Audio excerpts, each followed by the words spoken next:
Flexi వస్తుంది మనకి ఇక్కడ, బట్ అది పీకాలి అని చెప్పారు. పీకితే మొత్తం అంతా గమ్ము దానికే ఉంది. అండ్ మేమంత టెక్నాలజీగా మాకు తెలియదు అది ఎలా పీకాలి, ఆ గమ్ ఎలా పోతుందో తెలియదు. బట్ ఫ్లెక్సీ వాళ్ళకి కాంటాక్ట్ చేయాలి, and glass door cabin fitting వాళ్ళకి కాల్ చేయాలి. నెక్స్ట్ వచ్చేసి మిషన్స్ ఏమన్నా కావాలా అడ్జస్ట్ చేసుకోవాలి.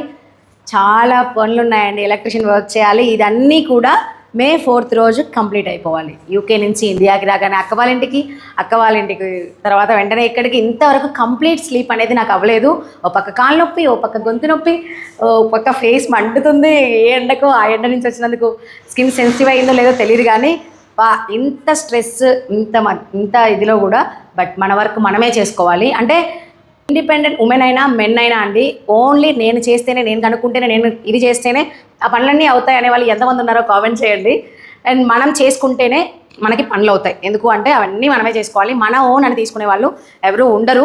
కానీ ఈ 3 డేస్లో నేను ఇవన్నీ పనులు చేయాలని చెప్పే చాలా తక్కువ థింగ్స్, కానీ సర్దాలి, ఫ్లోర్ క్లీన్ చేయాలి, అన్నీ సెట్ చేసుకోవాలి. అండ్ ఇన్స్టిట్యూట్ అనేది సపరేట్గా తీసుకున్నాను అనమాట ఇన్స్టిట్యూట్ కోసం.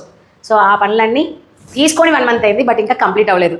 అండ్ ఇంకొకటి అండి, నేను వేసుకున్న డ్రెస్ వచ్చేసి స్వేచ్ఛ ఫ్యాషన్స్ చెప్పాను కదా. ఇంత ఉక్కపోతకి మాత్రం ఇది చాలా కంఫర్ట్గా అనిపించింది. చాలా వెయిట్లెస్, క్వాలిటీ చాలా బాగుంది. ఇది కార్డ్ సెట్. ఇలాంటి కార్డ్ సెట్స్ కావాలి అంటే స్వేచ్ఛ ఫ్యాషన్స్ వాళ్ళవి 4-5 బ్రాంచ్లు ఉన్నాయండి. 1 కాదు 2 కాదు 3 కాదు 4 బ్రాంచెస్ ఉన్నాయి. సో ఎవరినైనా కాంటాక్ట్ చేయొచ్చు. ఒక కాంటాక్ట్ చేసి ఆ బ్రాంచెస్ ఎక్కడ ఉన్నాయో అడగండి. నేను వాళ్ళ కాంటాక్ట్ అండ్ వాళ్ళ పేజ్ని కొలాబ్ చేస్తా. చూస్తున్నాండి, ఇలాంటి నైట్ డ్రెస్లు సమ్మర్ నైట్ వేర్ కావాలంటే కనుక క్లాత్ అండ్ దాని దగ్గర వర్త్ అయితే వాళ్ళ దగ్గర దొరుకుతుంది. Thank you.